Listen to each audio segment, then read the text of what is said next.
అలనాటి పాతతరం నటి జయంతి గారు వెండి తెరపై అడుగుపెట్టి 5 దశాబ్దాల పాటు సినీ ప్రయాణం చేసి 5 భాషల్లో 500కి పైగా సినిమాలు, అపారమైన కీర్తి ప్రతిష్టలు సాధించి చివరికి ఒంటరిగా మిగిలి ఆర్థిక ఇబ్బందులతో, అనారోగ్య సమస్యలతో ఆఖరి రోజుల్లో ఎలా మరణించారో ఈ వీడియోలో తెలుసుకుందాం. జయంతి గారి అసలు పేరు కమల కుమారి. 1945 జనవరి 6న కర్ణాటకలోని బళ్ళారిలో జన్మించారు. ఈమె తండ్రి ఒక ఇంగ్లీష్ ప్రొఫెసర్గా పనిచేసేవారు, తల్లి గృహిణి. అయితే ఈమె చిన్నతనంలోనే తల్లిదండ్రుల మధ్య మనస్పర్ధలు రావడంతో విడిపోయారు. దాంతో 3 పిల్లల్ని తీసుకుని తల్లి శాంతాలక్ష్మి గారు చెన్నైకి వలస వచ్చారు. కూతుర్లకి విద్యాబుద్ధులు నేర్పించి గొప్ప స్థాయికి తీసుకురావాలని ఆమె కోరిక. ఇంకా వారికి నృత్యం కూడా నేర్పించారు. చిన్నతనంలో జయంతి గారు బొద్దుగా లావుగా ఉండేవారు. డ్యాన్స్ క్లాసుల్లో పిల్లలు ఎంతో సన్నగా చురుగ్గా ఉండేవారు. ఈమె మాత్రం కాస్త నెమ్మదిగా ఉండేవారు. దాంతో తోటి క్లాస్మేట్స్ ఈమెని ఆట పట్టిస్తూ ఉండేవారు. ఆమెకి జరిగిన ఈ అవమానాన్ని దిగమింగుకొని ఎలాగైనా ఈ సమాజానికి నేనేంటో నిరూపించాలని ఆ రోజే ఆమె మనసులో బలంగా నాటుకుంది. జయంతి గారికి నటరత్న ఎన్టీఆర్ అంటే ఎంతో అభిమానం. ఒకరోజు చెన్నైలోని ఎన్టీఆర్ గారి షూటింగ్ జరుగుతుందని తెలిసి ఆయన తన అమ్మని వెంట పెట్టుకుని వెళ్లారు. అక్కడ ఎన్టీఆర్ ఈ చిన్నారి జయంతిని చూసి ఎంతో ఆప్యాయంగా మాట్లాడుతూ, పెద్దయ్యాక నా సినిమాల్లో హీరోయిన్గా నటిస్తావా అమ్మా అని అడిగారట. ఆ మాటలకు జయంతి బొగ్గలు సిగ్గుతో ఎరుపెక్కాయి.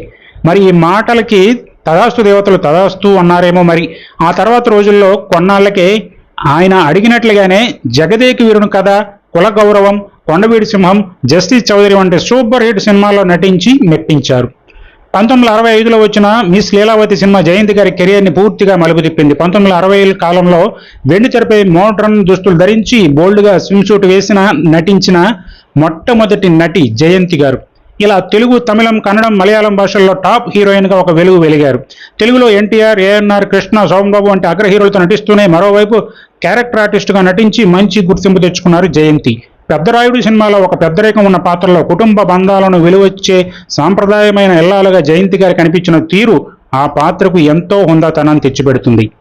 సౌత్ ఇండియన్ సినిమాలకి పరిమితం అనుకుని జయంతి గారు తన కెరియర్ చివరి దశలో ఒక హాలీవుడ్ స్థాయి ప్రొడక్షన్లో నటించి అందరినీ ఆశ్చర్యపరిచారు. జయంతి గారి సినీ జీవితంలో కొన్ని వివాదాంశాలు, ఆసక్తికర రూమర్స్ ఉన్నాయి. అప్పట్లో కన్నడ చిత్ర పరిశ్రమ ఈమెని ఇండస్ట్రీ నుండి బ్యాన్ చేయాలని పెద్ద వివాదమే నడిచింది.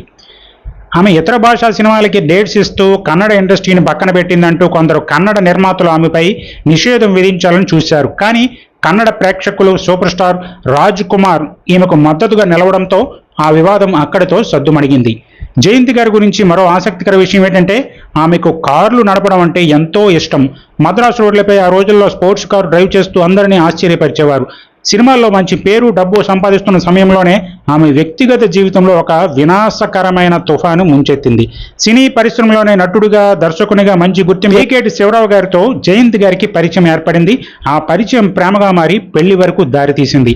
వీరికి ఒక కుమారుడు, పేరు కృష్ణకుమార్.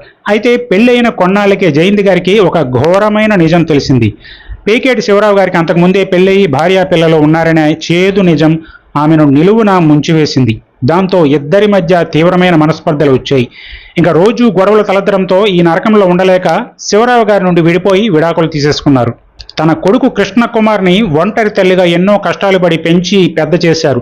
తన జీవితంలో సుఖం అనుకున్న పెళ్లి బంధం ఆమెకు తీవ్రమైన మానసిక వేదననే మిగిల్చింది. సినిమాలో రాత్రి పగలు కష్టపడి సంపాదించిన డబ్బు, ఆస్తులు ఒకానొక దశలో ఆమెకి పూర్తిగా దూరం అవ్వటం వెనుక చాలా పెద్ద కథే ఉంది. జయంతి గారు కేవలం నటిగానే కాకుండా ఇండస్ట్రీలో తనకంటూ ఒక ప్రత్యేక స్థానం సంపాదించుకోవాలని భావించారు. అదే ఆమెని సినిమా నిర్మాణం వైపు నడిపించింది. అలా నమ్మకస్తులైన కొందరు ఆమెని సినిమాలు నిర్మించమని ప్రోత్సహించారు. మరి వారి మాటలు నిజమని నమ్మిన జయంతి గారు భారీ బడ్జెట్తో సొంత నిర్మాణ సంస్థలు నిర్మించారు. అయితే ఆమె నిర్మించిన కొన్ని సినిమాలు ఆశించిన స్థాయిలో ఆడలేదు. బాక్సాఫీస్ వద్ద ఘోర పరాజయం పొందాయి. అలా ఒక్కో సినిమా ఫ్లాప్ అవుతున్న కొద్దీ ఆమె తలకు మించిన అప్పుల్లో మునిగిపోయారు. ఇండస్ట్రీలో ఆమె నమ్మకత్వాన్ని ఆసరగా తీసుకుని సొంత మనుషులే నమ్మకద్రోహం చేశారు. జయంతి గారు షూటింగ్ సమయంలో బిజీగా ఉన్న సమయంలో ఆమె ఆస్తి పత్రాలపై సంతకాలు పెట్టించి నమ్మిన మేనేజర్లే, స్నేహితులే కొన్ని విలువైన స్థలాలను తమ పేరిట వ్రాయించుకున్నారు. అలాగే వ్యాపార ప్రకటనలు, రియల్ ఎస్టేట్లు, పెట్టుబడులు పేరిట కొందరు ఈమె చేత భారీగా పెట్టుబడి పెట్టించి రాత్రికి రాత్రే ఆ కంపెనీలు బోర్డు తిప్పేయడంతో ఆమె డబ్బు అంతా బూడిదలో పోసిన పన్నీరైంది. అలా ఆస్తులన్నీ కోల్పోయి చేతిలో చిల్లి గవ్వలేక బెంగళూరులో సాధారణ ఇల్లు అద్దెకు తీసుకొని ఆర్థిక ఇబ్బందులతో ఇంకా ప్రాణాంతకరమైన వ్యాధితో పోరాడుతూ 2021 జూలై 26న బెంగళూరులో తన నివాసంలో శాశ్వతంగా కన్నుమూశారు. మరి ఆ మహానటి ఆత్మకి శాంతి చేకూరాలని కోరుకుందాం. ఈ వీడియో మీకు నచ్చితే లైక్ చేయండి, షేర్ చేయండి, కమెంట్ చేయండి. అలాగే ఛానల్ సబ్స్క్రైబ్ చేసుకోండి. మరో ఇంట్రెస్టింగ్ వీడియోతో మళ్ళీ కలుద్దాం.